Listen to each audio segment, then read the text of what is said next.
Uy, si Miss Bea! Mga ka-farmer, mga ka-fisher, kada 10 taon ay nagsasagawa ng Census of Agriculture and Fisheries ang PSA. Para saan ba yan, Miss Bea?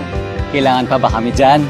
Oo naman! Responsibilidad natin na lumahok sa census upang masiguro na lahat ay maging bahagi para sa pagtugon sa mga hamon sa sektor ng agrikultura at pangisdaan.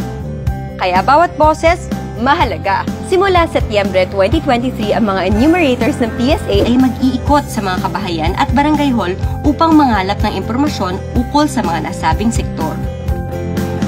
Huwag mag-alala, ang lahat na impormasyon na ibabahagi sa CAF ay mananatiling kumpidensyal. Bea Alonzo po, sumusuporta sa CAF.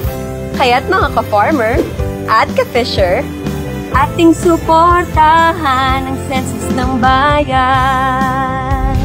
Ka-farmer, ka-fisher, tayong bida!